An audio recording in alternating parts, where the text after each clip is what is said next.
पिता पुत्र पवित्र आत्मा के नाम पे आमीन आमीन आमीन। ओ पवित्र आत्मा आइए आइए, मेरे सुबह के प्रार्थना में आइए, मेरे लोगों को छूइए। ओ पवित्र आत्मा आइए, हमारे लोगों के कष्टों को दूर कीजिए। ओ पवित्र आत्मा आइए आइए, आप नहीं आएंगे तो प्रार्थना कैसे करेंगे, क्योंकि बिना पवित्र आत्मा का प्रार्थना बेकार है। आइए आइए, ओ पवित्र आत्मा आत्मा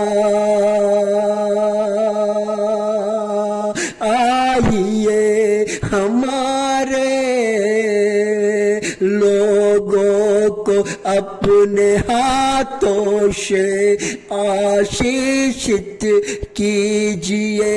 ओ पवित्र आत्मा आत्मा आत्मा। धन्यवाद हो हे परम पिता परमेश्वर, हे शांति देने वाला परमेश्वर, हे मनुष्यों को संकट से निकालने वाला परमेश्वर, मनुष्यों का उद्धार करने वाले परमेश्वर। मैं आपको धन्यवाद करना चाहता हूँ, मैं आपको धन्यवाद करना चाहता हूँ। आज की सुबह चमत्कारी प्रार्थना, आशीष का प्रार्थना, जीवन बदलने वाला प्रार्थना में आने के लिए प्रभु जी मैं आपको धन्यवाद करना चाहता हूँ। आज हमारा लोक पिता परमेश्वर आपके वचन को सुनने जा रहे हैं, उनको आशीषित कीजिए, उसके जीवन में चमत्कार कीजिए। वो जहां कहीं भी हो, जहां कहीं भी सुने पिता परमेश्वर, इस वीडियो के द्वारा पिता परमेश्वर उनके जीवन में, उनके परिवार में, उसके रिश्तेदार में पिता परमेश्वर चमत्कार हो। आपका उपस्थिति महसूस करे पिता परमेश्वर। जहां प्रभु है वहां शांति है, जहां प्रभु है वहां जीवन है। हे परम पिता परमेश्वर, यही मेरी दुआ और यही मेरी प्रार्थना है पिता परमेश्वर। मैं प्रार्थना इसलिए कर रहा हूं परमेश्वर, आज के दिन के आशीष के लिए, हमारे लोगों के आशीष के लिए पिता परमेश्वर। उनके बाल बच्चे, उनका जीवन बदले पिता परमेश्वर। लोग अपना बाल बच्चा स्कूल में डालते हैं ताकि उनका जीवन बदल जाए, पढ़ाई अच्छा से करे, लिखाई करे और कल जाके नौकरी चाकरी करे और अपने परिवार को अच्छी तरह चलाए। लेकिन उनसे भी बढ़ के है परमेश्वर आप जब हमको पढ़ाएंगे, जब हम आपके कॉलेज में जाएंगे, जब आप हमें आशीषित करेंगे तो हमारा जीवन उन्नत होगा, हमारा जीवन उन्नत होगा, हमारा जीवन में आशीष आएगा जो पढ़ाई से लेगा परमेश्वर। क्योंकि आपका आशीष से जीवन चमकता है, आपके आशीष से मन और आत्मा शांत रहता है, परिवार अच्छे रहते हैं। क्योंकि आज का विषय है कि विश्वास का, कि देखिए विश्वास कैसे मिलता है। एक दिन प्रभु यीशु मसीह काफी व्यस्त थे, काफी भीड़ उनके चारों बगल घेरे हुए था, चारों बगल भीड़ घेरे हुआ था। जेरुस नाम की बेटी, उनका 12 साल की बेटी बीमार पड़ा हुआ था। उनका पिताजी और जो सभागृह होता है वहां का अधिकारी था, और वो प्रभु यीशु मसीह के पास आए। उस समय आए जिसमें बहुत भीड़ था, उससे मिलना तो मुश्किल था। उस समय आए और घुटने टेक कर प्रभु के पास बोले, प्रभु मेरा बेटी 12 साल की है, वो मरने को है, वो बीमार पड़ा हुआ है। प्रभु जी अगर आप तकलीफ करें तो मैं आपसे अनुरोध करता हूँ, मेरे घर आइए और मेरी बेटी को चंगा कर दीजिए परमेश्वर। क्योंकि प्रभु जहां जहां जाता था वहां चंगा ही करता था। और उसी समय इतना बोलने के बाद भीड़ इतना था कि उसी समय एक 12 साल की औरत, जिसको लहू की 12 साल से बीमारी थी, वो डॉक्टर को दिखा के थक चुकी थी, अपना सारा पैसा खर्च कर चुका था। उसी समय देखिए एक दूसरी कहानी है। ये तो जैरूस की पिता आके बोलता है कि मेरे घर चलिए, जो 12 साल की लड़की है। लेकिन यहाँ पे 12 साल का बीमारी का एक औरत, जिसका पैसा इलाज कर के थक गया, डॉक्टर को दिखा के थक गया। सही प्रभु जी, आज हम डॉक्टर के पास जाते हैं, हमारा पैसा, हमारा इलाज का सारा पैसा खर्च हो जाता है, तो हमारा सहारा कोई नहीं रहता है। लेकिन यहाँ पे 12 साल जिस औरत का शरीर पूरा सूख गया, और उन्होंने वही भीड़ में क्या किया, जाके प्रभु यीशु मसीह के कपड़े को जाके छू लिया। जैसे छुआ तो प्रभु यीशु मसीह ने कहा, अरे कौन मेरा कपड़ा छुआ, कौन मेरा कपड़ा छुआ।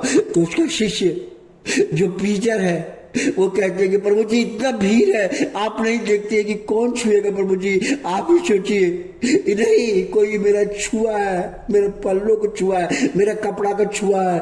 और उसी समय उनका शरीर से शक्ति, परमेश्वर के शरीर से शक्ति निकलकर वो औरत चंगी हो गई। तो सवाल पूछने लगा, कौन छुआ है। इतना भीड़ में भी परमेश्वर को हर चीज मालूम रहता है।